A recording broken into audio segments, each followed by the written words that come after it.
మీకు అందరికీ కూడా ప్రభువైన యేసుక్రీస్తు నామములో శుభములు వందనములు తెలియచేస్తూ ఉంటున్నాను. ప్రియులారా, ఈరోజు మనందరికీ అత్యంత ఆవశ్యకమైనటువంటి పాఠాన్ని నేర్చుకుందాం. ఆత్మకు శాంతి అనగా రెస్ట్ ఇన్ పీస్, ఆర్ఐపి అని రాస్తూ ఉంటారు కదా. చనిపోయిన వారందరికీ లభిస్తుందా? ఆత్మకు శాంతి, దాన్ని ఇంగ్లీష్లో రెస్ట్ ఇన్ పీస్, షార్ట్కట్లో దాన్ని ఆర్ఐపి అని అంటారు. ఇది చనిపోయిన వారందరికీ లభిస్తుందా? ఇది మన పాఠం. ఒక వ్యక్తి చనిపోయారని అంటే, ముఖ్యంగా corona virus first wave, second wave వీటిల్లో చాలామంది చనిపోవడం జరిగింది. వాళ్ళు హిందువుల్లో కూడా నుంచి చనిపోవటం జరిగింది, ఇస్లాం సోదరుల నుంచి, అలాగే క్రైస్తవుల్లో నుంచి చనిపోవటం జరిగింది. ఎంతోమంది చనిపోయారు. చనిపోయిన తర్వాత బేసిక్గా అందరి నోటి నుంచి వచ్చే మాట ఏంటంటే, చనిపోయిన తర్వాత అది ఒక సింబల్స్ ఈ మధ్యకాలంలో యూట్యూబ్లో, మనకు మొబైల్ ఫోన్లో, వాట్సాప్ గ్రూపులలో కనబడుతూ ఉంటాయి. ఏడుస్తున్నట్టుగా బొమ్మ పెట్టి ఆర్ఐపి అని రాస్తారు. ఆర్ఐపి అని రాస్తారు. ఇంకొన్ని చోట్లయితే వారి పవిత్ర ఆత్మకు శాంతి కలగాలని మేము ఆశిస్తున్నాము అని రాస్తారు. ఇంకొంతమంది అయితే ఆత్మ పుణ్యలోకాలకు వెళ్ళాలి అంటే శాంతికరమైనటువంటి చోటుకి వెళ్ళాలంటే కొన్ని రకాలైనటువంటి క్రతువులు, చనిపోయిన తర్వాత కొన్ని కార్యక్రమాలు జరిగించాలి. ఆ కార్యక్రమాలు జరిగించకపోతే ఆత్మకు శాంతి లభించదు, పుణ్యలోకాలకు వెళ్ళదని కొన్ని తంతులు ఏర్పాటు చేస్తూ ఉంటారు. మరి కొందరైతే, ముఖ్యంగా గవర్నమెంట్ ఉద్యోగస్తులు లాంటి వాళ్ళు, రాజకీయ నాయకులకు సంబంధించిన వాళ్ళు అయితే వాళ్ళ యొక్క సమావేశాల్లో, అలాగే అసెంబ్లీ సమావేశాలు లాంటి చోట, పార్లమెంట్ సమావేశాలు లాంటి చోట రాజకీయాలకు సంబంధించిన వ్యక్తులు చనిపోయినప్పుడు వాళ్ళు శ్రద్ధాంజలి ఘటించేటటువంటి రీతి, అలాగే ప్రభుత్వం తరపున మీటింగ్ ఏర్పాటు చేసినప్పుడు వాళ్ళు ఈ శ్రద్ధాంజలి ఘటించేటప్పుడు వారి పవిత్రాత్మకు శాంతి కలగాలంటే 2 నిమిషాలు మౌనం పాటిస్తాం అని అంటారు. అంటే పవిత్ర ఆత్మ అని వాళ్ళే డిక్లేర్ చేస్తున్నారు. ఆత్మ పవిత్రంగా ఉందా అని వాళ్ళకి తెలుసా? పవిత్ర ఆత్మ అని మాట్లాడుతున్నారు. ఇంకొకటి, ఆత్మ పవిత్రమైతే శాంతి చేకూరాలని నువ్వు ఆశించినా ఆశించకపోయినా శాంతే. దానికోసం మరలా స్పెషల్గా పోనీ ఎవ్వరూ అనుకోలేదండి, పవిత్రాత్మకు శాంతి చేకూరాలని రాయలేదు, అనలేదు, కొన్ని చేరదా? అన్నంత మాత్రం చేతనే చేరుతుందా? మరికొందరు సేవకులు, ముఖ్యంగా క్రిస్టియానిటీ, మన కమ్యూనిటీ వరకు మనం ఆలోచించగలిగితే చాలామంది సేవకులు ఒక వ్యక్తి చనిపోయిన తర్వాత ప్రభువా ఈ ఆత్మను చేర్చుకో అని దేవుడికి రికమెండేషన్ చేస్తారు. అంటే అలా చేయటం వలన వెళ్ళిపోతుందేమో ఆత్మ అనేటటువంటిది వాళ్ళ ఆలోచన. ఏది ఏమైనా మనం అందరం తెలుసుకోవాల్సినటువంటి సత్యం,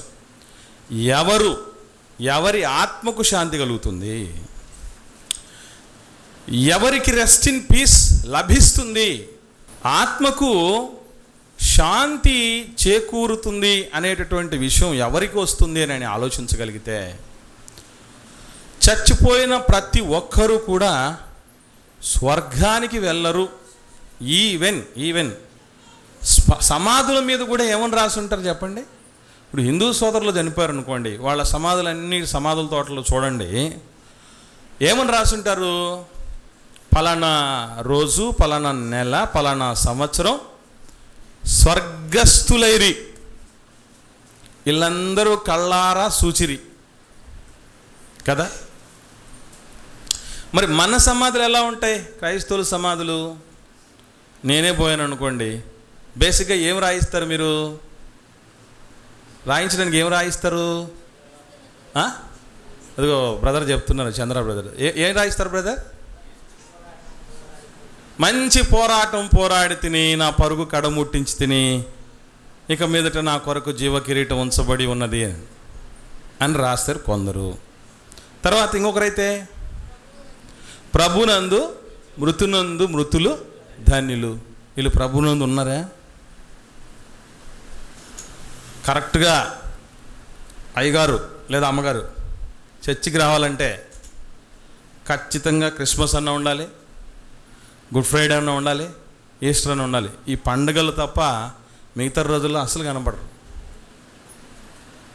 అంటే సెలబ్రిటీలు, యేసుప్రభు సెలబ్రిటీ, ఆయన నమ్ముకుని మేము సెలబ్రిటీలు, ఎప్పుడు కనపడితే ఏమన్నా బాగుంటుందా అనే రీతిగా ఉంటారు. వాళ్ళు కూడా ప్రభునందే నిద్రించారు. ఒక్కటి కాదు, నా మట్టుకైతే బ్రతుకుట క్రీస్తే, చావైతే లాభం అని. ఇదిగో కోటీశ్వర్లైనా కడుపేదలైన పాటలో మీరు గమనించారు లేదో, శ్మశాన వాటికలో ఆ యొక్క సమాధుల్ని షూట్ చేస్తూ ఉన్నప్పుడు ఆ మాట బాగా పెద్ద అక్షరాలతో షూట్ చేయడం జరిగింది తమ్ముడు మోహన్. నా మట్టుకైతే బ్రతుకుట క్రీస్తే, చావైతే లాభం అని. ఎవరి మట్టుకు? అసలు ఆ మాట మాట్లాడాలి, అనాలి అని అంటే గట్స్ ఉండాలి. ఏది ఏమైనా మనం చూస్తే అందరూ ధైర్యంగా ఉన్నారు, చచ్చిపోయిన వాళ్ళందరూ కూడా హ్యాపీగా ఉన్నారు. ఇంకోటి ఏంటి, పోయిన వాళ్ళంతా మంచోళ్ళు, ఉన్నోళ్ళు పోయినోళ్ళ తీపి గురుతులట. నిజంగా పోయిన వాళ్ళు మనం అడగలేదు, కానీ బతికున్నోళ్ళు మంచోళ్ళైనా అంతా తీపి గుర్తులేనా అని. లేదురా నాయన నేను ఈ విధంగా అవడానికి వాడే కారణం అని చెప్తాడు. ఈ విధంగా అవడానికి, ఈ విధంగా నేను అర్ధాంతరంగా చావడానికి బతికున్నోడే కారణం అని చెప్పడానికైనా వద్దు. కానీ చెప్పిన మాటలు ఎట్లా ఉంటాయంటే నిజమే. అందుకే ఈ అట్లాంటి వాళ్ళు చనిపోయినా కూడా వేదాంతం మన మనసులో నుంచి తన్నుకొస్తుంది. ఏమని? మీరు ఆదరణ కూటము అలాగే జ్ఞాపకార్థ కోడికలు చెప్పేటప్పుడు ఎవరు మాట్లాడినా, ఎట్లాంటోడు చనిపోయినా కూడా ఏం మాట్లాడతారండి? మంచిగా మాట్లాడతారు. ఎందుకు మాట్లాడతారు? అసలే కుటుంబం బాధల్లో ఉంది కదా, కాబట్టి మనం పుండు మీద కారం చల్లటం ఎందుకు కదా. ఇలాంటి పరిస్థితులు ఉండి అందరూ మంచిగా మాట్లాడతారు. నువ్వు మంచి మాట్లాడినా మాట్లాడకపోయినా, ప్రభువా ఈ ఆత్మను చేర్చుకున్నది కమెండేషన్ చేయకపోయినా, చేసినా చేయకపోయినా, ఆత్మకు శాంతి కలగాలని 2 నిమిషాలు మౌనం పాటించినా పాటించకపోయినా, సంతాప దినాలు ప్రకటించినా ప్రకటించకపోయినా, దేశ ప్రధానమంత్రులు లాంటి వాళ్ళు, రాష్ట్రపతి లాంటి వాళ్ళు, పెద్ద పెద్దోళ్ళు చనిపోయినప్పుడు సంతాప దినాలని దేశవ్యాప్తంగా ప్రకటిస్తారు. ఆ దినాల్లో ఎక్కడా కానీ మద్యం కానీ మాంసం కానీ అమ్మకూడదు. సంతాప దినాల్లో అందరూ సెలబ్రేషన్స్ పెద్దగా చేసుకోకూడదని సంతాప దినాలు ప్రకటిస్తారు. ఆ రీతిగా సంతాప దినాలను ప్రకటించినా ప్రకటించకపోయినా తెలుసుకోవలసిన సత్యం ఏమిటయ్యానంటే, పోయినోళ్ళందరూ కూడా ఎట్టి పరిస్థితుల్లో శాంతిలోకి వెళ్ళరు. ఎలా చెప్పగలవు ఇది?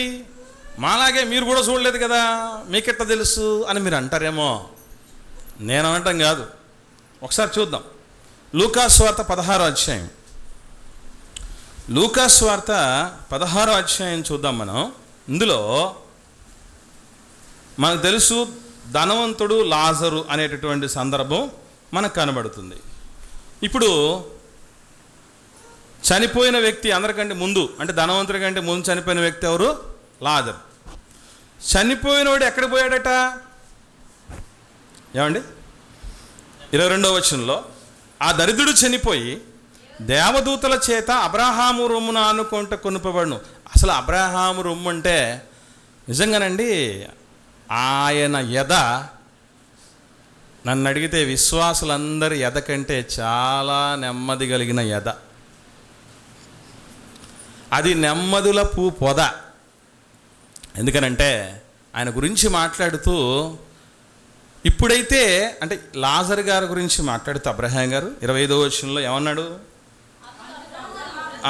ఇప్పుడైతే, లాస్ట్ మాట చదువుదాం. ఇప్పుడైతే వాడు ఇక్కడ నెమ్మది అంటే ఏంటి? ఆత్మకు శాంతి, రెస్ట్ ఇన్ పీస్. ఎక్కడ పీస్ అని అంటే, అప్పుడప్పుడు చాలామంది అంటూ ఉంటారు, మా నాన్న ఎద మీద నాకు చాలా హ్యాపీగా ఉంటుందని, మా తల్లి ఎద మీద నాకు చాలా సంతోషంగా ఆనందంగా ఉంటుందని, అప్పుడప్పుడు మా ఆయన ఎద మీద నాకు సంతోషంగా ఉంటుందని చాలా రకాలుగా చెప్పేవాళ్ళు ఉంటారు. కానీ ఎప్పటికైనా ఒక ఎద మాత్రం మనం చేరాలి. అదే విశ్వాసులకు తండ్రి అయిన అబ్రహాము గారి ఎద.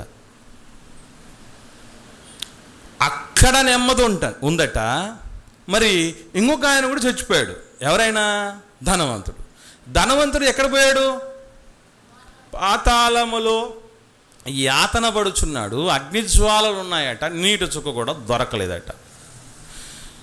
కేకలేసి కుయ్యో ముర్రోను మొత్తుకున్నా కూడా ఒక్కరూ రావట్లేదట. అంటే ఇప్పుడు ఒకసారి గమనించండి, లోకానికి తెలిసి లాజర్ గారు చనిపోయినప్పుడు ఏమనుకో ఉంటుంది చెప్పండి? లాజర్ గారు చనిపోయినప్పుడు లోకం ఏమనుకో ఉంటుంది? ఈయన రెస్ట్ ఇన్ పీస్కి పోయి ఉంటాడు అని అనుకుంటుందా? లేకపోతే ఆ పవిత్రాత్మకు శాంతి కలిగి ఉంటుంది అని అనుకోని ఉంటారా? పోనీ ఎవరైనా సంతాప సభలు లాంటివో, ఆదరణ కొడుకులు లాంటివో, లేదా పవిత్రాత్మకు శాంతి కలగాలని 2 నిమిషాలు మౌనం పాటించటమో, లేదా సేవకుడు వచ్చి రికమెండేషన్ దేవుడికి చేయటమో, ఇలాంటివన్నీ ఏమైనా జరిగి ఉంటాయంటారా? ఎట్టి పరిస్థితుల్లో ఇవేవి జరిగి ఉండవు. ఎందుకంటే అది ఒక అనాథ శవం. దాన్ని తీసుకెళ్ళి మున్సిపాలిటీ వాళ్ళు పాతెయ్యాలన్నా కూడా పెద్దగా ఫీలింగ్స్ ఉండవు. అవునా కదా? కుక్క చచ్చిపోయింది, ఎట్ట తీసుకెళ్తారు? అంతే. అలాంటి పరిస్థితుల్లోనే తీసుకుంటారు తప్ప ఇట్లాంటి ఆయనకు ఆత్మశాంతి కలుగుతుందని నాకు తెలిసి ఈ లోకంలో ఎవడనుకోనున్నాడు. ధనవంతులు చనిపోయినప్పుడు ఏమనుకుంటారు చెప్పండి? నిజంగా ఇప్పుడు న్యూస్ మీడియా ఉందనుకుందాం కాసేపు, లేదంటే ఇప్పుడు సోషల్ మీడియానే ఉందనుకుందాం. ఏమని రాస్తారు? ఆయన పవిత్రాత్మకు శాంతి కలగాలని మేము కోరుచున్నాము, ప్రార్థిస్తున్నాము. రాస్తారా? ఆయన సమాధి మీద ఏం రాస్తారు? రెస్ట్ ఇన్ పీస్, మంచి పోరాటం అని రాస్తారు. ప్రభునందు ముద్రించారని రాస్తారు. ఎందుకంటే ఆయన కూడా మోషే గారి కాలంలో ఉన్నటువంటి ఇశ్రాయేలీయుడు. ఆయన ధనవంతుడు లాజరు ఇశ్రాయేలీయులే. వాళ్ళు ఇశ్రాయేల్ సమాజంలో ఉన్నటువంటి వాళ్ళే. వాళ్ళకు కూడా దేవుడు అంటూ నిజదేవుడు అంటూ ఉన్నాడు. నిజదేవుడు యొక్క నాయకత్వపు నడిపింపులు ఉన్నాయి, అన్నీ ఉన్నాయి. కాబట్టి ప్రభులో నిద్రించబడ్డాడు అని సమాధి, పాలరాతి సమాధి కట్టించవచ్చు, అందరికి రాసి ఉండొచ్చు, సభలు జరిగి ఉండొచ్చు, ఎన్నో జరగడానికి అవకాశాలు ఉన్నాయి. కానీ వాస్తవానికి జరిగింది ఏంటి? ఈరోజు లోకమెల్లా ఎలాగైతే పోయిన వాళ్ళందరూ స్వర్గం పోతారు అనుకుందో, ధనవంతుడిని కూడా అలాగే అనుకుంటారు. కానీ వెళ్ళిన ప్లేస్ వేరు. అలాగే లాజరు కూడా అసలు అనామకుడుగా, పోనీ ఇప్పుడు దాకా చాలా కష్టపడుతున్నాడు, చచ్చిపోవడమే మంచిదైందని జాలి పడతారు కొందరు, అంతే కదా? అలా అనుకుంటారేమో తప్ప ఖచ్చితంగా ఇతడు స్వర్గానికి పోయి ఉంటాడని కానీ, నెమ్మదికి వెళ్ళి ఉంటాడని కానీ, రెస్ట్ ఇన్ పీస్కి వెళ్ళి ఉంటాడని కానీ, ఆత్మకు శాంతి చేకూరుందని కానీ ఒక్కడు అనుకొని ఉండడు. ఇదే పరిస్థితి అండి లోకం. ఇప్పటికీ గుర్తుంచుకోండి, ఒక్క మనిషి చనిపోయిన తర్వాత ఎక్కడికి వెళ్తాడనేది ఈ భూమి మీద బ్రతుకున్న వాళ్ళకి కన్ఫామ్గా తెలియదు. మీరు కూడా తొందరపడి ఎవరైనా పోయినప్పుడు రెస్ట్ ఇన్ పీస్ అని రాయకండి. తర్వాత సమాధి రాయి మీద కూడా ఇతడు ఏమయ్యాడో తెలుసుకోవాలని ఉందా? అయితే చచ్చిపోండి అని రాయండి, కరెక్ట్గా ఉంటుంది. ఎందుకంటే చచ్చిపోయిన తర్వాత తెలుస్తుంది ఆయన ఏమయ్యాడో, ఆమె ఏమైందో. అంతవరకు అంత బాగానే ఉంటుంది, అంత బాగానే ఉంటుంది. దేవుడి లెక్కలు అంటూ వేరే ఉంటాయి ప్రియులరా, గుర్తుపెట్టుకోండి. మానవ లెక్కలు కాదు ఆయనవి, మానవ తలంపులు కాదు ఆయనవి. మీ తలంపులు వేరు, నా తలంపులు వేరండి. నువ్వు 1 కోటి మంది ఫాలోవర్స్ కలిగి ఉండొచ్చు, గొప్ప గొప్ప సేవకులు తయారు చేయవచ్చు, గొప్ప గొప్ప పాటలు రాసి ఉండొచ్చు, పుస్తకాలు రాసి ఉండొచ్చు, యూట్యూబ్ ఛానల్స్ ఉండొచ్చు, ఎన్నైనా పెట్టుకోవచ్చు. కానీ పోయిన తర్వాతే ఏంటి అనేది డిసైడ్ చేసేది దేవుడు. ఈలోపే తొందరపడి ఏ డిసైడ్మెంట్కి ఎవరు రాకండి. ఆయన త్రాసు వేరు, మన త్రాసు వేరు. సో ఇప్పుడు మనం తెలుసుకోవాల్సిన విషయం ఏంటంటే, ఎవరు వెళ్తారు రెస్ట్ ఇన్ పీస్కి? అందరూ వెళ్ళరని తెలిసిపోయింది. మరి ఎలాంటి వాళ్ళు వెళ్తారు? ఇది మనకు తెలియాలి. రైట్, చూద్దాం. తిమోతి గారికి రాసిన 2వ పత్రిక 4వ అధ్యాయం. అపోస్తలుడైనటువంటి పౌలు గారు తిమోతి గారికి రాసిన 2వ పత్రిక 4వ అధ్యాయం 6 నుంచి 8 వచనాలు చూద్దాం. నేను ఇప్పుడే పానార్పణముగా పోయబడుచున్నాను. ఈ పదం మనం చాలాసార్లు చదివి ఉంటాం కానండి, మనకు అర్థం కాలే. అసలు పానార్పణంగా పోయబడ్డం అంటే ఏంటి అని నేను కూడా చాలాసార్లు ఆలోచన చేశానండి. సర్లే అర్థం కాలేదని కాస్త ముందుకు వెళ్ళిపోయాను. కానీ చూడండి, పానార్పణము అంటే అర్థం ఏంటి అంటే, పానం అంటే ఏంటి? పానం అంటే ఏంటండి? తాగేది అని అర్థం. అంటే ఒక ద్రవం, ఒక ద్రవములాగా పోయబడుతున్నాడు. అంటే ఏదో ఒక పాత్రలో ఉన్నాడు ఆయన. బాగా వినండి, ఒక పాత్రలో ఏదో ఒక అర్పణం, పానం ఉంది, ఒక ద్రవం ఉంది, దాన్ని పోసేస్తున్నారు. అంటే దాంట్లో ఏమన్నా ఉంటుందా? మొత్తం పోసేశారనుకోండి, పానార్పణముగా అంటే పూర్తి అర్పణ అనగానే అర్థం ఏంటి? ఏం మిగుల్చుకోకూడదు అని అర్థం. ఒక పాత్రలో ఒక మగ్గు అనుకుందాం మనం, మన భాషలో మగ్గులో ఏదో కొన్ని ఉన్నాయి, ద్రవం, ఏ ద్రవమైనా కావచ్చు. దాన్ని పోసేసాం, పోసేస్తే ఏమైనా ఉంటే అంటే నేను ఖాళీ అయిపోతున్నాను అని అర్థం. పానార్పణముగా పోయబడుచున్నానంటే నా పాత్ర ఖాళీ కాబోతుంది. అందుకే కిందికి వస్తే ఒకటి మాట ఏమంటాడు? నేను వెడలిపోవు కాలము సమీపమై ఉన్నది. అది అప్పుడప్పుడు చెప్తూ ఉంటారు, బకెట్ దన్నాడు అంటారు. విన్నారా మాట? చచ్చిపోయిన తర్వాత బకెట్ దన్నాడు అంటే, బకెట్ దన్నాడు అంటే అర్థం ఏంటి? బతుకున్నప్పుడు బకెట్లో ఏదైనా పోసి తన్నాడని కాదు అర్థం. అదొక పాత్ర, ఆ పాత్రను తన్నేశాడంటే ఏముండవు, దాంట్లో అన్నీ ఒలిగిపోయి ఉంటాయి. అట్లాగే పౌలు గారు ఆయన పాండిత్యం కలిగిన వాడు కదా, ఆయన చెప్పే విధానమే కాస్త ప్రొఫెషనల్గా ఉంటుంది. అందుకే పానార్పణముగా పోయబడుచున్నాను. ఇశ్రాయేలులకు పానార్పణం అనేది కొత్తది కాదు, అందరికీ బాగా పరిచయం అయింది. అందుకే పూర్తిగా నా రోల్ క్లియర్ కాబోతుంది, నా పాత్ర అంతా ఖాళీ కాబోతుంది, నేను వెడలిపోవు కాలం సమీపమై ఉంది అని. ఏమండి, ఎప్పుడు చెప్తున్నాడు తెలుసా పౌలు గారి మాట? ఎప్పుడు చెబుతున్నాడు అని అంటే ఆఖరి దశలో ఉన్నప్పుడు చెప్తున్నాడు. నంబర్ 1. నంబర్ 2, ఆయన ఈ మాటనంటే ఖండించటానికి ఒక్కడు కూడా లేడు. అంత స్వచ్ఛమైనటువంటి నిజమైన సేవ ఆయన చేశాడు. అప్పుడు చెప్పాలి ఈ నిశ్చయిత. చదువుతాం ఇంకా. మంచి పోరాటం పోరాడితే నంబర్ 1, ఇదిగో రెస్ట్ ఇన్ పీస్ కావాలంటే ఫస్ట్ క్వాలిఫికేషన్ ఏంటయ్యానంటే మంచి పోరాటం పోరాడాలి. గుర్తుపెట్టుకోండి. 1. 2, నా పరుగు కడముట్టించి తిని. 3, విశ్వాసమును కాపాడుకుంటుని. అందుకే ఇక మీదట నా కొరకు నీతి కిరీటం ఉంచబడి ఉంది అన్నాడు. నీతి కిరీటం పోతే నీతి కలిగిన వాళ్ళకి, నీతిమంతులకే నెమ్మది. ఆ కిరీటం గనక పెట్టుకున్నామంటే, నీతి గల కిరీటం, ఇక హ్యాపీ, ఇక నో ప్రాబ్లం. అశాంతి అనేటటువంటి దానికి తావేలేదు. రెస్ట్ ఇన్ పీస్, ఆత్మకు శాంతి. ఇది ఇంకొక విషయం ఏంటి? ఆయన చెప్తున్న ఇంకో మాట ఏంటంటే, ఆ దినమున నీతిగల న్యాయాధిపతి అయిన ప్రభు అది నాకు మాత్రమే కాకుండా తన ప్రత్యక్షతను అపేక్షించే వారికి అందరికీ ఇస్తాడు అన్నాడు. అంటే ఇది అందరూ పొందుకోవచ్చు, తనకు మాత్రమే ఎక్స్క్లూజివ్ ఏం కాదు, ఆయన మాత్రమే స్పెషల్ కాదు, అందరికీ, ఆ రీతిగా బతికిన వాళ్ళందరికీ వర్తిస్తుంది అన్నాడు. ఇక్కడ 3 క్వాలిటీస్ ఉన్నాయి. పౌలు గారి మాటల్లో 3 క్వాలిటీస్ మనకు కనబడతాయి. మొట్టమొదటిది ఏంటి? మంచి పోరాటం. పోరాటం దేని మీద? ఇప్పటిదాకా మనం దేని మీద చేసాం? ఒకసారి మనం గమనించగలిగితే, మనం ఇప్పటిదాకా ఎవరి మీద పోరాటం చేసి ఉంటామంటే, నాకు తెలిసి అమ్మనాన్నల మీద పోరాటం చేసి ఉంటాం. నాకు అది కావాల్సిందే, నాకు ఇది కావాల్సిందే, అవునా? తర్వాత ఎవరి మీద చేసి ఉంటాం? భార్య భర్త మీద పోరాటం చేసి ఉంటుంది, భర్త భార్య మీద పోరాటం చేసి ఉంటాడు. ఇంకా చెప్పాలి అంటే, ఎక్కడన్నా పనిచేస్తున్న చోట బాస్ మీద, పై ఉన్నటువంటి అధికారి మీద, మాకు ఇవన్నీ కావాలి, పరిస్థితులన్నీ కష్టంగా ఉన్నాయని పోరాటం చేస్తాం. మేము కూడా ప్రభుత్వం మీద ఉద్యోగస్తులంగా పోరాటం చేస్తున్నాం. న్యాయ పోరాటం అని దానికి పేరు. రకరకాల పోరాటాలు మనకు తెలుసు. కానీ పౌలు గారు పోరాటం చేసిన పోరాటం ఏంటి? ఆయన చెప్తూ ఏమంటాడంటే, నేను క్రీస్తుని పోలి నడుచుకున్నానంటే, క్రీస్తు కూడా పోరాటం చేశాడు అన్నమాట.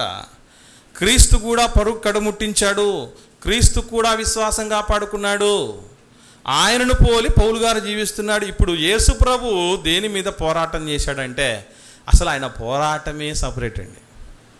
ఇప్పుడు మన దేశస్తులు ఎవరి మీద పోరాటం చేశారంటే ఏం చెప్తాం మనం? ఒకవేళ చెప్తే బ్రిటిష్ వాళ్ళ మీద పోరాటం చేశాము అంట కదా. అసలు పోరాటం ఎవరి మీద చేయాలో తెలుసా అండి? ఒకసారి చూద్దాం. హెబ్రీయులకు రాసిన పత్రిక 12వ అధ్యాయం 4వ వచనం. పోరాటం గురించి తెలుసుకోవాల్సినటువంటి సత్యం ఒకటి ఉంది. మంచి పోరాటం అన్నాడు పౌలు గారు. నిజంగా పోరాటాల్లో కూడా మంచి పోరాటం, చెడ్డ పోరాటాలు ఉంటాయంటే ఖచ్చితంగా ఉంటాయి. పోరాడుతున్న ప్రతి ఒక్కడు నియమం ప్రకారంగా, న్యాయబద్ధంగా, ధర్మబద్ధంగా, పద్ధతి ప్రకారం పోరాటం చేయలేడు. దాని వెనక ఎన్నో మోసాలు ఉంటాయి, ఎన్నో అన్యాయాలు ఉంటాయి, ఎన్నో టక్కర్లు ఉంటాయి.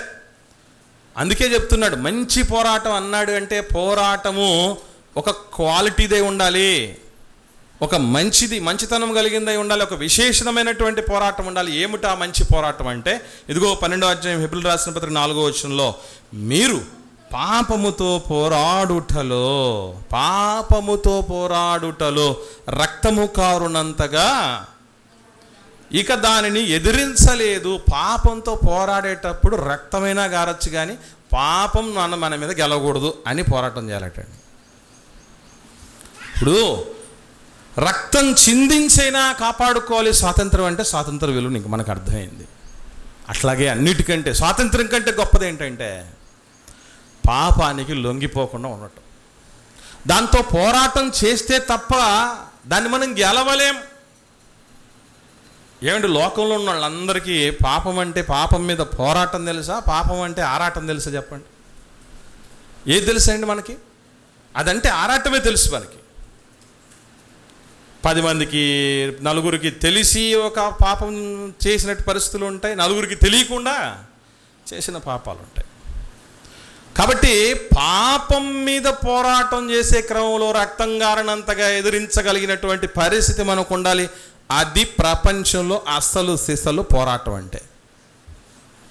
బ్రిటిష్ వాళ్ళు చాలా చిన్నోళ్ళు, లేదు మన ఇంట్లో ఉండేవాళ్ళు చాలా చిన్నోళ్ళు, మన బాస్ చాలా చిన్నోడు, కానీ అన్నిటికంటే చాలా భయంకరమైనది. దాన్ని జయిస్తే ప్రపంచం కాదు, 3 లోకాల మీద ఆధిపత్యం సంపాదించినట్టే, అంత పెద్దది అది. అదే పాపం. ఆ 3 అక్షరాల పదం 3 లోకాల మీద ఆధిపత్యం పోగొట్టేటట్టు చేస్తుంది. ఎంతో ప్రేమించే కన్న తండ్రి నుంచి కూడా దూరం చేస్తుంది. మనల్ని కఠినులుగా తయారు చేస్తుంది, నరకానికి తీసుకెళ్తుంది. పాపముతో పోరాటం చెయ్యాలి. అలా చేసినటువంటి వాళ్ళకే rest in peace. First qualification పాపముతో పోరాడాలి. మంచి పోరాడానంటే ఎవరికి అప్లై చేసుకోవాలి ఆ మాట అనంటే, ఇదిగో నేను ఈ పాపము జోలికి వెళ్ళలేదు, ఈ పాపానికి నేను లొంగలేదు అనేటటువంటి రీతిగా ఎవరైతే ఉంటారో వాళ్ళు అనుకోవాలి, వాళ్లకు వస్తుంది rest in peace. First qualification ఇది. సెకండ్ క్వాలిఫికేషన్ ఏంటి? నా పరుగు కడముట్టించాను అంటున్నాడు పౌలు గారు. ఏమండి, ఇంతకు దేనికి సంబంధించింది ఆ పరుగు అని గమనించగలిగితే చూద్దాం మనం. మంచి మాట. కొరింథీయులకు రాసిన మొదటి పత్రిక 9వ అధ్యాయం 24వ వచనం నుండి 27వ వచనం వరకు చూద్దాం. ఈ పరుగు అంటే ఏంటో అర్థం అవుతుంది. చాలాసార్లు నాకు తెలిసి గుడ్ ఫ్రైడేకి ముందు అనుకుంటాను, గుడ్ ఫ్రైడేకి ముందు ఒక ప్రోగ్రాం చేస్తారు చాలామంది మనోళ్ళు. ఆ ప్రోగ్రాం పేరేం పేరు తెలుసా? Run for Jesus. చూసారా? టీషర్ట్స్ వేసుకొని రన్ ఫర్ జీసస్ అనేటువంటి ఆ యొక్క ప్రింటింగ్స్ ఉంటాయి ఆ టీషర్ట్స్ మీద. ఒక చోట నుంచి ఒక చోటకి అందరూ పరిగెడతారు ర్యాలీగా. అది రన్ ఫర్ జీసస్ అని. అంటే నా పరుగు కాడ ముట్టిస్తేనంటే ఏంటో అనేది ఏమాత్రం అర్థమైందో దీన్ని బట్టి మనం అర్థం చేసుకో. చదువుదాం మనం. పందెపు రంగమందు పరిగెత్తు వారందరూ పరిగెత్తుదురు గాని ఒక్కడే బహుమానం పొందుతాడు. అవునా కదా? ఫస్ట్ ప్లేస్ ఎంతమందికి వస్తుంది? ఒక్కడికే వస్తుంది. అందరూ పరిగెడతాడు కదా. అది చెప్తున్నాడు పౌలు గారు. ఇంకా అటువలే మీరును బహుమానం పొందునట్లుగా పరుగెత్తుడి, మరియు పందెమందు పోరాడు ప్రతివాడు అన్ని విషయముల యందు మితముగా ఉండును. What is this mean? పందెములో పోరాటం చేసేవాడట అన్ని విషయాల్లో మితంగా ఉంటాడట. అంటే ఏంటి అర్థం? అన్ని విషయాల్లో పందెములో పోరాటం చేసేటువంటి వాళ్ళు, పరుగులు తీసేటువంటి వాళ్ళట ఒక స్పోర్ట్లో నేను ఒకటి సాధించాలి అనుకున్నటువంటి వాళ్ళు ఏం చేస్తారు తెలుసా? మిగతా వాటిని కంట్రోల్లో పెట్టుకుంటారు అని అర్థం. ఫర్ ఎగ్జాంపుల్, మంచి రన్నింగ్ రేస్లో నేను ముందుగా జంకలాగా పరిగెత్తాలంటే వాడు ఏనుగులాగా ఉన్నాడు అనుకోండి, జంకలా పరిగెత్తాడు ఏంటి? కాదు కదా. అంటే ఏం చేయాలా? తినే తిండిలో ఏముండాలండి? ఒక మితం ఉండాలి. అలాగే ఫిట్నెస్ కాపాడుకునే విషయంలో వాడు టైంకి వెళ్ళాలి, జిమ్కి వెళ్ళాలి, కోచ్ సూచనలు తీసుకోవాలి, సలహాలు తీసుకోవాలి, రోజుకు ప్రోగ్రెస్ అనేది ఉండగలగాలి. ఇంత చేస్తే తప్ప ఒక ప్లేస్మెంట్ అనేది రాదండి. అంటే నేనేదో నా జీవితంలో సాధించాలి అనుకున్న వాళ్ళు ఎప్పుడే కానీ అమితముగా ఉండరు. కొన్ని జీవితాలు ఏం చేస్తారంటే వదిలేస్తారండి, అంతే. గాలికి వదిలేస్తారు, గాలిపటం అనుకొని. ఇక ఏముండదు, అది ఎటుపోతుందో అర్థమే కాదు. ఇక దేంట్లో కంట్రోలింగ్ ఉండదు. మాట కంట్రోలింగ్ ఉండదు, తిండి కంట్రోలింగ్ ఉండదు, ఖర్చు కంట్రోలింగ్ ఉండదు, అన్ని కంట్రోలింగ్ బీభత్సంగా చేసేస్తూ ఉంటారు. గుర్తుపెట్టుకోండి, పందెపు రంగమందు విజేతలు కావాలంటే మితం ఉండాలి. అందుకే కొందరు అంటూ ఉంటారు, కొన్ని కావాలంటే కొన్ని పోగొట్టుకోవాలి. నాకు మంచి ఫిట్నెస్ కావాలి, నేను వయసులో ఉన్నప్పుడు వేసుకున్న బట్టలు నాకు పట్టాలని నేను కూడా చాలాసార్లు ఆలోచన చేశా. అనుకుంటే సరిపోద్దండి? అనుకుంటే సరిపోద్దా? బిర్యానీ చూసినా కంట్రోలింగ్ పోయే, పక్కింటి నుంచో ఎదురించి వాసన వస్తే వాసన అని పోయే, ఏమవుతామండి? డ్రమ్ అవుతాం అంతే, స్లిమ్ ఏం కావు. ఒకటి కాదు నేను చెప్పేది, ప్రతి విషయంలో నేను ఒకటి సాధించుకోవాలి అనుకున్నప్పుడు మితం చాలా ప్రాముఖ్యమైనది. ప్రియులారా గుర్తుపెట్టుకోండి. ఇప్పుడు నా అప్పులన్నీ తీరాలనుకున్నాం, ఖర్చులన్నీ చేసేస్తున్నాం, తీర్తయేటి? ఖర్చుల్లో మితం ఉండాలి, అవునా కదా? ఇలా ఏదైనా ఒక పందెపు రంగం, అసలు క్రైస్తవ్యం పందెపు రంగంలో ఉందని ఎంతమందికి తెలుసు అంటారు? మనం పందెపు రంగంలో ఉండాలని ఎంతమందికి తెలుసు? నాకు తెలిస్తేనండి, నాకు తెలిసి స్పోర్ట్స్లో కానీ గేమ్స్లో కానీ ఉండేవాళ్ళు చాలా అలర్ట్గా ఉంటారు. ఎందుకంటే ప్రత్యర్థికి అవకాశమే ఇవ్వకుండా నేను ఎప్పుడూ పై చేయి సాధించాలి అనేటటువంటి రీతిగా ఉంటారు. అదే తత్వం, అదే లక్షణం దేవుని పిల్లలకు ఉండాలి, క్రైస్తవులకు ఉండాలి. రెస్ట్ ఇన్ పీస్ ఊరికే రాదు, అది పోరాటంతోనే సంపాదించుకోవాల్సింది, అది పరుగు పందెంలో విజేతలు అవ్వటం ద్వారానే సంపాదించుకోవాల్సింది, అది విశ్వాసాన్ని కాపాడుకోవటంతోనే సంపాదించుకోవాల్సిందని పౌలు గారి జీవితం ద్వారా మనకు అర్థమవుతుంది. చదువుదాం ఇంకా ఏం చెప్తున్నాడు ఆయన. ఇంకా మంచి మాటలు. వారు క్షయమగు కిరీటము పొందుటకును మనమైతే అక్షయమగు కిరీటం పొందుటకును మితముగా ఉన్నాము. నాకు చాలాసార్లు అనిపిస్తూ ఉంటుంది, ఒక క్షయమైన కిరీటం పొందటానికి ఇన్ని ప్రయత్నాలు చేస్తూ ఉంటే, ఇన్ని మితముగా, ఇన్ని కండిషన్స్తో, ఇంత పచ్చంతో వాళ్ళు ఉంటూ ఉంటే, మనము అక్షయమైన కిరీటం పొందటానికి ఏమాత్రపు స్పృహ కలిగి ఉన్నామో, ఏమాత్రపు పచ్చాలతో ఉన్నామో, ఏమాత్రపు మెలకువతో ఉన్నామో, ఏమాత్రపు కట్టుబాట్లలో ఉన్నామో అనేటటువంటిది మనం ఆలోచించాలి. క్షయమగు కిరీటం గొప్పదా, అక్షయ కిరీటం గొప్పదా? చెప్పండి. అక్షయ కిరీటమే గొప్పది కదా. కానీ అది పొందాలి అంటే క్షయమగు కిరీటము కోసము ఎటువంటి పోరాటము సలుపుతామో దానికి ఏ మాత్రము తగ్గకుండా, వీలైతే ఇంకా దానికంటే మించి ప్రయత్నం చేయాలి. ఇంకా కిందికి చూద్దాం. కాబట్టి నేను గురి చూడని వాళ్ళే పరిగెత్తువాడను కాదు. కొందరు జీవితాలు ఉంటాయండి, అసలు క్రైస్తవులోనికి మీరు ఎందుకు వచ్చారంటే క్లారిటీ ఉండదు. ఏం సాధించాలని వచ్చారు? మీ దిశ ఏంటి? మీ లక్ష్యం ఏంటి? మీ గమ్యం ఏంటి అని అంటే, ఒక గమ్యం అనేది ఏంటో తెలియకుండా పోతున్నారంటే దాన్ని ఏమనాలి చెప్పండి? చిన్న పిల్లలు మేలండి, స్కూల్లో చదువుతున్న పిల్లలు, ఒరే నువ్వేమవ్వాలనుకుంటున్నారంటే, సార్ నేను డాక్టర్ అనుకుంటానంటాడు ఒకడు ఇంజనీర్ అవ్వాలంటాడు, ఒకడు పోలీస్ అవ్వాలంటాడు, ఒక టీచర్ అవ్వాలంటాడు. ఎందుకు అంటే నీలాగే అందరినీ కొట్టచ్చు కదా సార్ అన్నాడు. నీ పని బాగుంది సార్, ఎవరినైనా బెదిరిస్తావు, ఎవరినైనా అడుస్తావు, అమ్మడాల్లో వచ్చి వదిలిపెట్టావు, నువ్వు వాళ్ళకు కూడా క్లాస్ ఇస్తావు, ఇదేదో బాగుంది, నేను కూడా టీచర్ అవ్వాలనుకున్నా అన్నాడు. వాడికి ఆ విధంగా స్ఫూర్తయింది.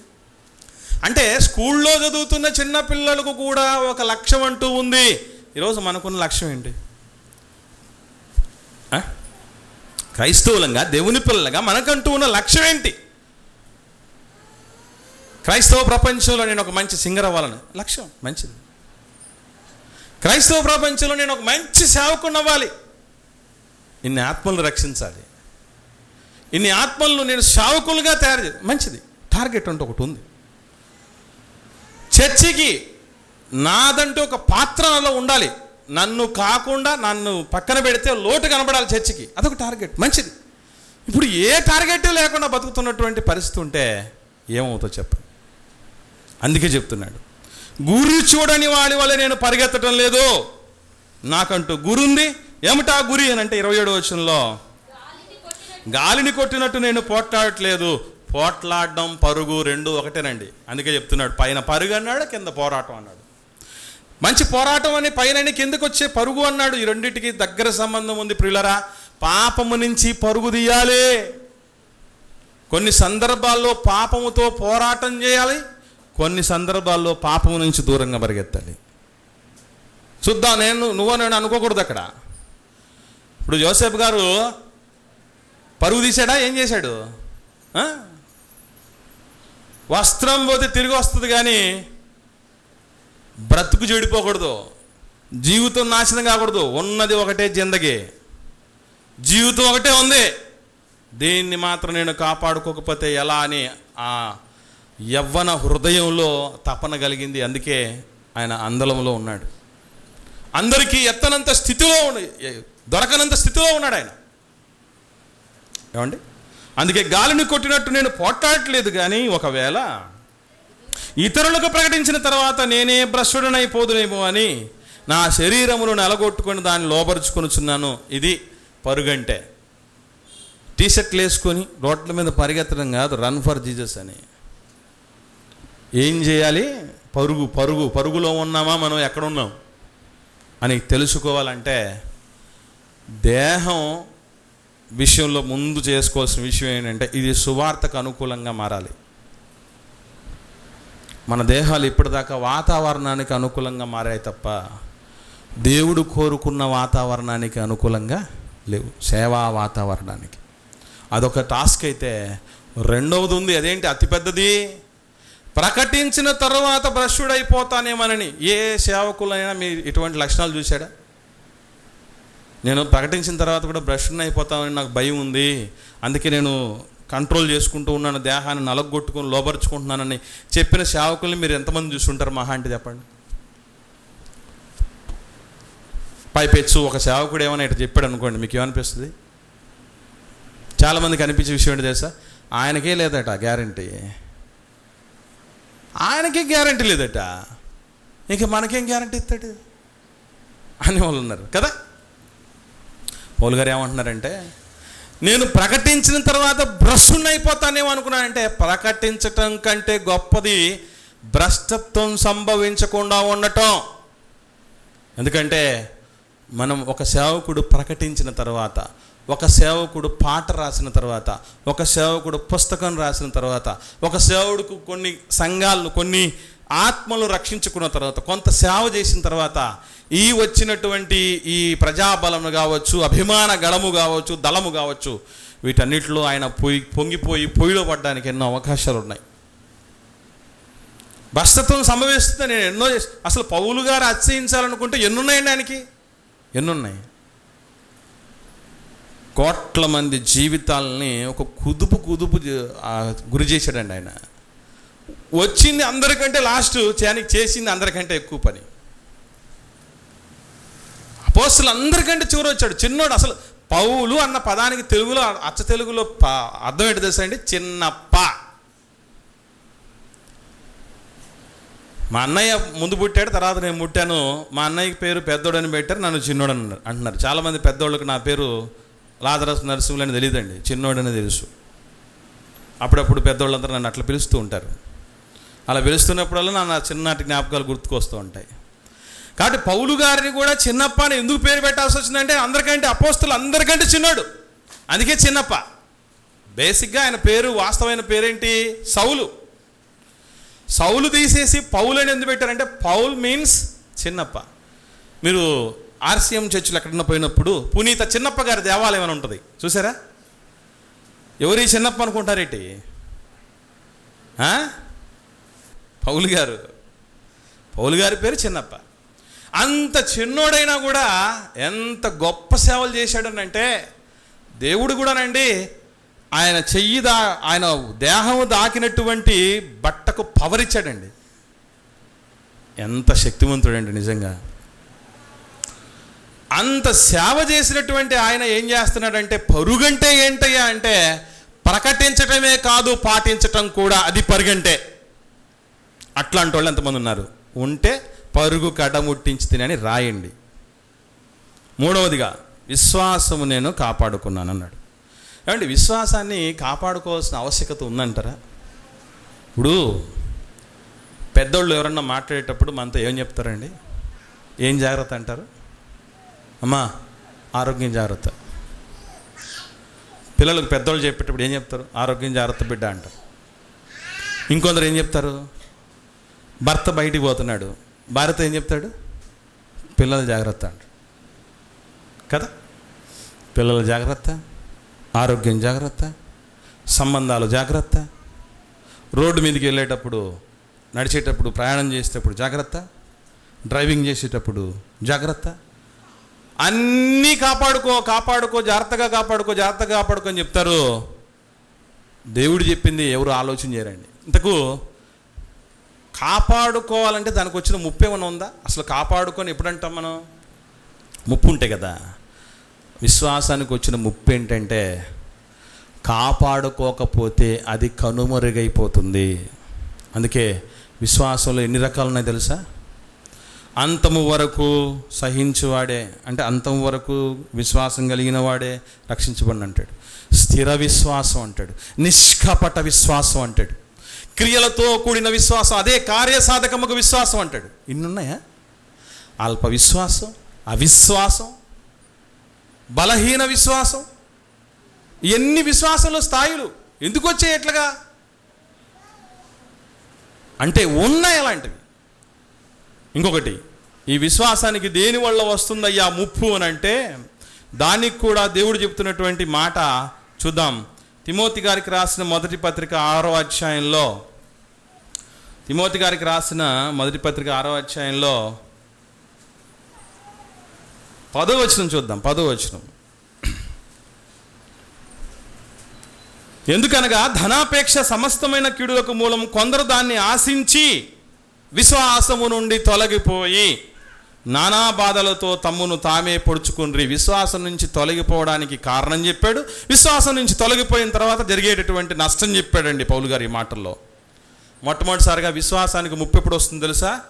డబ్బుతో విశ్వాసాన్ని ముడిపెట్టినప్పుడు. సేవకుడు డబ్బును ఆశించి సేవకు రాకూడదు. విశ్వాసి పెద్ద ఎవరైనా కావచ్చు, పైసలు ఆశించి వచ్చారంటే వాళ్ళు పైసలు అయిపోతారు అంతే. పౌలు గారు చెప్తున్న మాట ఇది. గల్లా పెట్టి మొత్తం నిండిపోవాలి అన్నటువంటి బోధలు చేశాడు అనుకోండి, ఆ నిండిందంతా నా జోబులో నింపుకోవాలనే పరిస్థితి వచ్చింది అనుకోండి, వాడు విశ్వాస భ్రష్టుడైపోతాడు తప్ప విశ్వాస వీరుడు కానే కాడు. అందుకే గుర్తుంచుకోవాల్సిన విషయం, విశ్వాసానికి వస్తుంది ముప్పు డబ్బుతో. డబ్బుని ఎట్లా చూస్తున్నాం? రెస్ట్ ఇన్ పీస్ రావాలంటే ఊరికే రాదండి, ఎన్ని పరిస్థితులు ఉన్నాయి. సందేశం 40 నిమిషాలే, కానీ జీవితం పాటించకపోతే జీవితాంతం మనం ఎవరికి రెస్ట్ ఇన్ పీస్ దొరకదు. అంత సులభమైన పదం కాదు. రాతి ఆ పలక మీద రాయటం సులభమే కదా, రాతి చెక్కించుకోవటం సులభమే, రెస్ట్ ఇన్ పీస్ అని రాయడం సులభమే, ఫ్లెక్సీలు వేయించడం సులభమే, పాస్టర్ గారు రికమెండేషన్ చేయడం సులభమే, కానీ పోవటమే కష్టం. ఇంకా మనం ఇంకా వెనకబడిపోతే అసాధ్యమయ్యే పరిస్థితులు కూడా ఉంటాయి. కాబట్టి ప్రియులారా, మంచి పోరాటం పోరాడాలి పాపంపై. పాపమును గెలవనివ్వకూడదు, పాపం నుంచి పరుగులు తీయాలి, పారిపోవాలి. మూడవదిగా విశ్వాసాన్ని కాపాడుకోవాలి. ఎందుకంటే విశ్వాసము గలవారై మృతి నొందాలి. చచ్చే సమయానికి చాలామంది చెప్తూ ఉంటారు, ఏమనంటారు? చచ్చిపోయే సమయానికి మొత్తం ఫ్యామిలీ మెంబర్స్ అందరినీ సెటిల్ చేసేయాలి, బిడ్డలందరికీ ఉద్యోగాలు అని కానీ పెళ్ళిళ్ళు కానీ అని పెద్దోళ్ళందరూ అనుకుంటూ ఉంటారు. చచ్చిపోయే సమయానికి ఎట్ట చచ్చిపోవాలంటే విశ్వాసము గలవారై మృతి నొందిరి అనే మాట, అట్లాంటి మాటలు నాకు చూస్తూ చదువుతున్నప్పుడల్లా రోమాలు నిక్కబడుచుకుంటాయి నాకు. అరే చచ్చిపోయే సమయానికి విశ్వాసం గలవారై, నేను చచ్చిపోయేలోపు ఏదో ఒకటి సాధించాలని చెప్తూ ఉంటారు. సాధించండి, సాధించాల్సింది ఏంటంటే విశ్వాసము గలవారై చచ్చిపోవాలి. అదే రెస్ట్ ఇన్ పీస్కు మనల్ని తీసుకెళ్ళేది. కాబట్టి ప్రియులారా, దయచేసి ప్రతి ఒక్కరు కూడా ఈ విషయాల చేత సవరించబడి సరిచేసుకొని ప్రతి ఒక్కరూ దాన్ని అనుసరించి జీవించి ఆత్మకు శాంతి చేకూర్చుకోవాలని, అనగా రెస్ట్ ఇన్ పీస్ పొందుకోవాలని ప్రేమతో మనవి చేస్తూ సందేశాన్ని ముగిస్తున్నాను.